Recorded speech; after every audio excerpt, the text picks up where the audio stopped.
Hello, sweet, beautiful souls. Oh, just hello. Such a joy to welcome you. Feel your essence and presence. It is exquisite. And we know that as you watch these videos, you too are tuning into this energy and feeling the essence and presence of love all around you. So many beings, countless angels and entities, deities are there with you. So please drink it in as we do. Today, we wish to speak to you about compassion. A beautiful soul sent a question into the channel, Peter, asking, what is compassion like as you move into the higher dimensions? That's a very interesting question. The example she presented was a soul who was trolling somebody else on their Instagram. And the response of that person realizing that whoever's doing this trolling must be in deep pain, that this is the message they're sending. That's a beautiful, beautiful start to understanding how compassion works.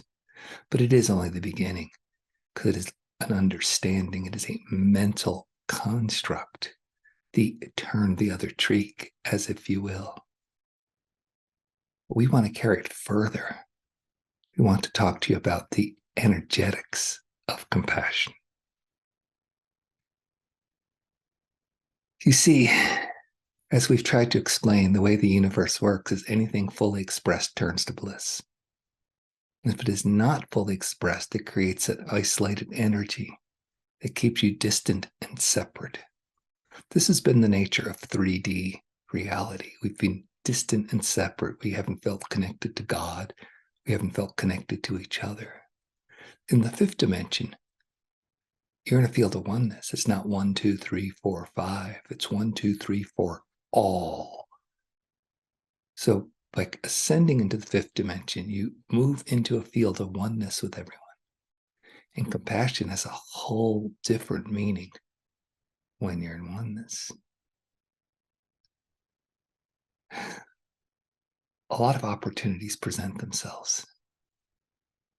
Let me give you an example of what can be compassion.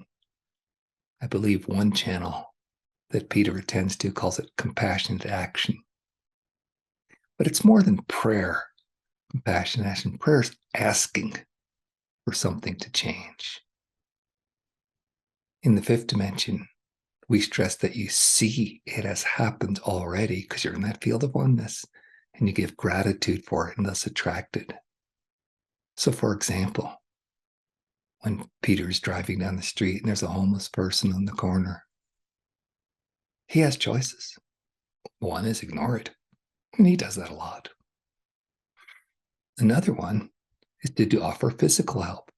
Give them $1, $5, $10, whatever he's moved to do. That is a 3D response. A 5D response, which could include the 3D responses as well.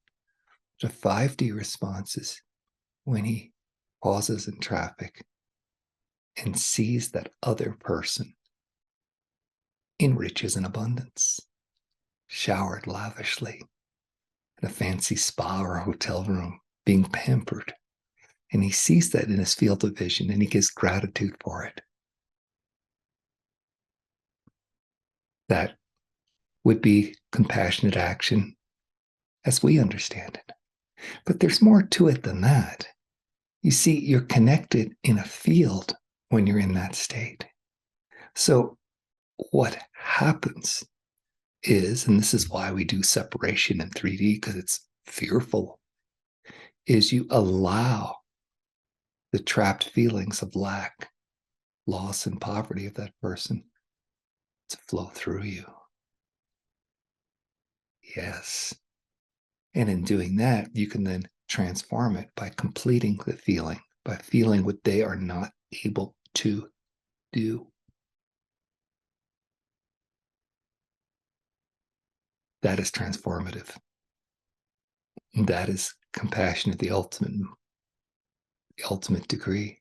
You know, when you designed yourselves to come into this plane, to experience this separation, to bring you back to source and expand creation, you built in some of this. You built in mirror neurons so you could see this. You built in empathy so you can feel what's going on. And of course, those who are doing the brutality are cut off from it by their choice and their actions. And those who are experiencing the victimness are also cut off from it. So you don't solve the problem by rearranging the furniture in the room. That's 3D. Oh, here's a place to live. And that's very helpful and very nice, of course. But you solve it by bringing back the empathy and compassion, by feeling it. And when they can't, you help them. For example, when Peter does sessions with individuals, he often takes them through their history of suppressed and denied emotions. And this is eye-opening for many people to realize how often and how frequently they've shut down. And then he works with them and their higher self and their God and source itself to feel it and complete it. Now, many of these people cannot do so on their first attempt because they've spent a lifetime in denial of feelings. They've got all these mental structures about, I better figure this out. I know what's going on, because it's just too scary to feel stuff. I mean, after all, it's why they shut down. But because he's an empath, which, by the way, you all are as you ascend, because he's an empath, when he's sitting with the person, he feels their pain and he feels it pass through himself and wash over himself. And he'll shake. He's shaking right now thinking of this as we speak. And he'll cry. He'll sigh and release because they're not able to do that in the moment. That's compassion, by being present for that, because it means he is willing to experience their pain and suffering. Now, you're not telling you to go experience everybody's pain and suffering. No, that's their karma. But when you're helping somebody, there's an amount of pain that needs to be experienced. And you create karma when you help. To truly help somebody, you've got to cause them just a little bit of pain to prompt them to release it. Peter's okay with that because he knows it's passing through him quickly. He's not getting stuck with it.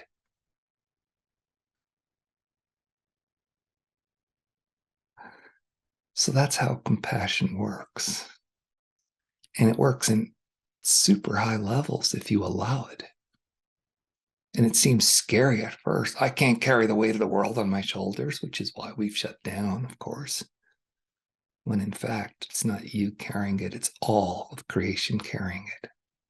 And let's say, for a fact, Gaia's been very tired that she's been alone in this for millennia. Thank you, Mom. And now we're here to help. Let's relate an experience that the channel had that you can get a better understanding of this. He was guiding a class through a process to heal wounds with their children, and he'd done this enough. And so he was pretty clear and pretty open. And all of a sudden, he finds himself on a dimensional plane where he's in the presence of a lot of children who were tortured and abused. And their captors, they were not what you would say normal humans. They had enough awareness to move into the lower fourth dimension so they could sense that his presence was there. They didn't have any oneness, or they would not be doing that. They're capped in the fourth dimension. They can't get to 5 without releasing that. So Peter found himself there and he was just stunned, but he was also in the state of an observer, not by choice, just simply by practicing his practice, being in oneness and allowing. So he had no judgment against the people causing the brutality. And he had no, what you would normally say, pity for the children who were suffering. He was just simply observing this. Now, what happened was these entities could detect him. And so they tried to kick him out, but they couldn't touch him because of his neutrality, his observer He was untouchable. They couldn't reach him where he was. So they had to back away. And then he focused on the children there, and without thinking again, automatically, he started Ho'oponopono. I'm so sorry. Please forgive me. Thank you. I love you. And he was feeling that repeat through his essence and feeling their pain because they could not experience it in the moment. They were children, and it was a torturous abuse. Their pain would come through him, and he would start to sense it and process it. Not physically like he does when he's with a client, but through his act of Ho'oponopono, it just passed through him because he was in that observer state. So that's a large amount of compassionate wisdom being demonstrated. And it wasn't by his choice. He just found himself there, and that's what happened. But that's where we're all headed. You see, you may be watching these videos thinking, oh, that's cool, dude, that Peter, oh boy. And of course, his ego loves that. But the reality is, he spent many hours and times attending to people that he thought had access to source. He used to listen to those books on tape, Conversations with God, so he could hear a voice. I think it was your actor, Ed Asner, talking as God. He loved it. But he could hear God speaking to him by listening to a tape. And now, sometime later, he's talking to God. And you're all going to do this. This is your path. This is your ascension. We're just here to be a way shower, which he loves, again, at the ego level and at the soul level, because that is compassionate action. So don't think this is something special. This is something you have. We're just putting the idea in your head. And as you allow it, key, allow, and clear. Oh, God, clear. It's your blockages that prevent you from being in this state and having this compassion. You see, because of those mirror neurons, when you sit there and you look out at some injustice and you're feeling that pain, you're understanding that I'm connected to it on a deep level. That pain is in me. We're one. It is in the field that is in me.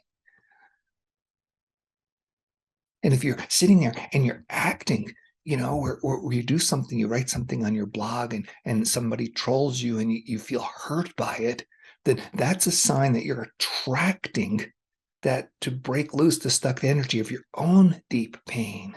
Clear, and you don't attract that anymore.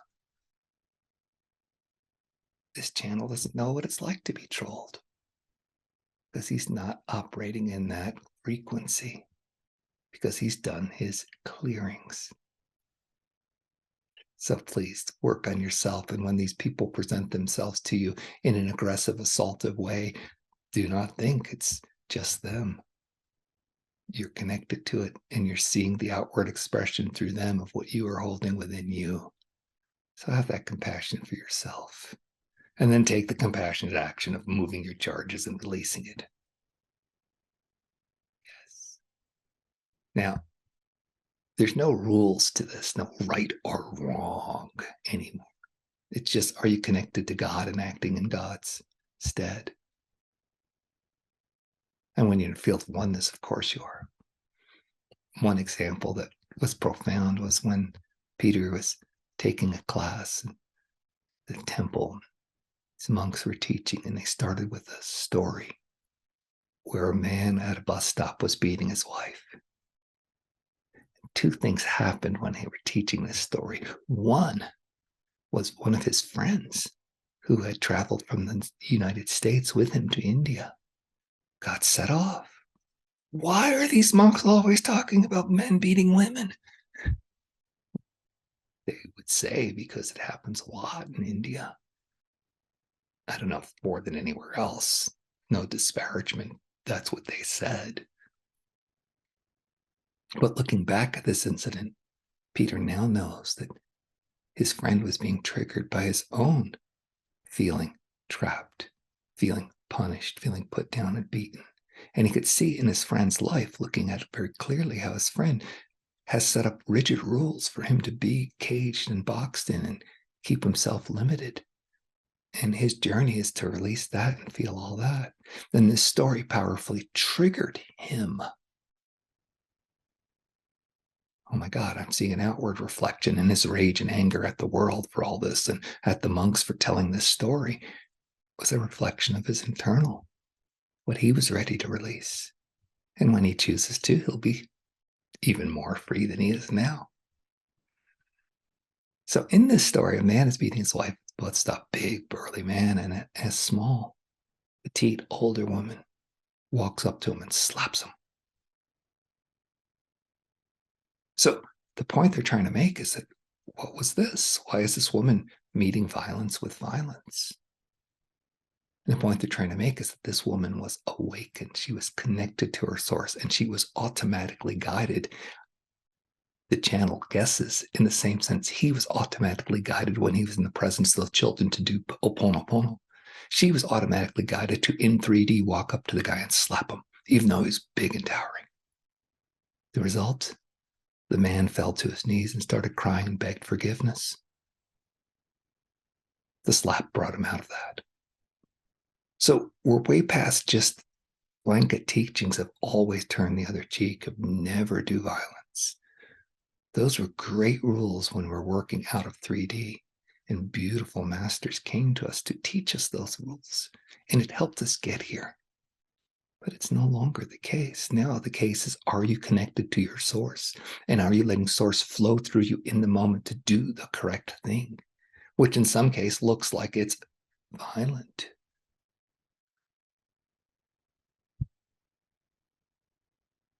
I mean, if it's just a 3D machination of power, then it makes no sense to you to see an assassin kill a world leader. But it could be a spiritual thing where someone knows that this leader is plotting something terribly evil and that their death is going to save millions.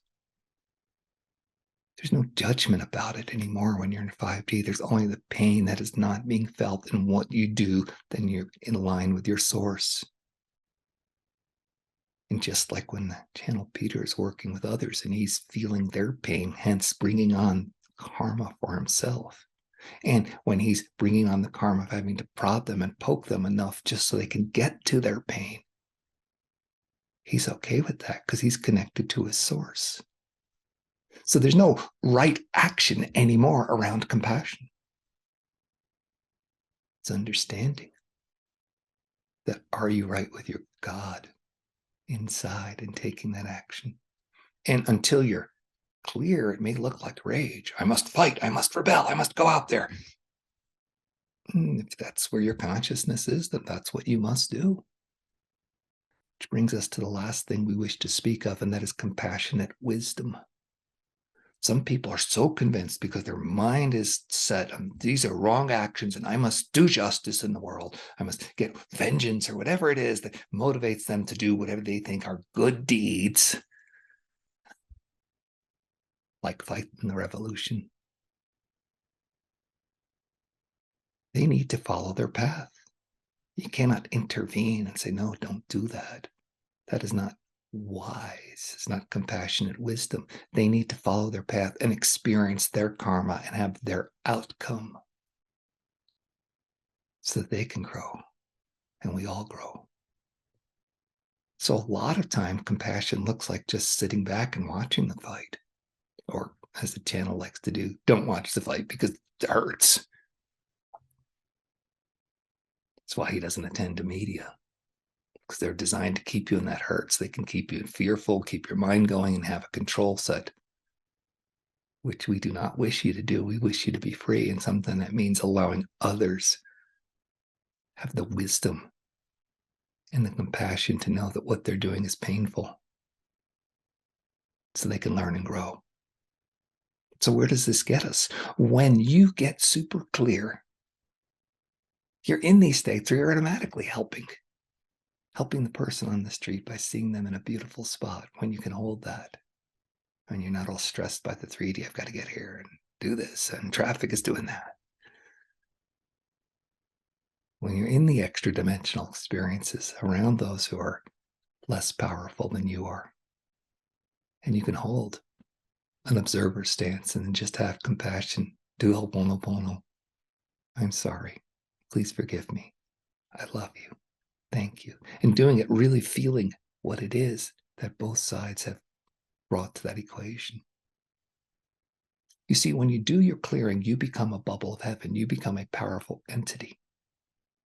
The channel likes to brag that he's becoming powerful.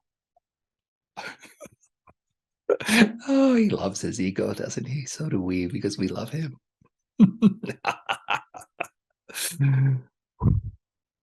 But you become a powerful entity. And as you become a powerful entity, then you can start to spread compassion. And you don't spread it by going out there and preaching. No, no, no. You are a bubble of heaven walking around. And those around you are brought into that bubble. And they too then can feel the compassion. And it transforms them. And it may not at first, because if you're walking around in a bubble of heaven and you walk into a low energy place with a lot of low energy people, they're going to get uncomfortable and they're not going to know why, because their energies do not vibrate with the frequency you're holding, and they may start to act out. Then it's time for your compassionate wisdom. Maybe you want to leave because it might not be safe. Maybe you just want to watch the show as they know, as you know, that your energy is prompting them to let release and act out, and they don't have enough consciousness to release it within, so they're trying to release it without to start with. But it's movement. When enough people have done enough work to be clear, then all of Earth pops and Gaia is no longer alone. We visit her. The channel Peter visits her. Many people visit her because they know that they have a foot in 5D already. And if they keep their focus there, they can be there and they can connect with her and feel her love and grace, and then help her by offering our love and grace. And when enough people do this, then the whole planet goes and everybody goes with it. The rapture, so to speak. But it's not external angels coming to announce the second coming. No. It's internal angels, you manifesting it through your compassionate wisdom. Oh gosh, we love you. Look at everything you've created. Look at how amazing this transformation is. Look at all the pain in your life. You created that. You're the master of that. But more importantly, we know you can solve that. And we know everybody is solving it as we speak. It is happening in the world, and we see it and you see it when you take the time to look. You are amazing. Celebrate yourself. Celebrate your planet. Celebrate your ascension. Love who you are. That is compassion. Stay blessed. Hi, I'm Peter D. Thank you so much for watching this video. We're all doing our best we can to help humanity ascend. Please share your comments below. It's important that other people hear that these experiences are happening with everybody. So let us know what's going on with you in relationship to this topic. And if you can, please like and subscribe to this video. It'll help the YouTube algorithm send it out for more people to see. Stay blessed. You are so magnificent.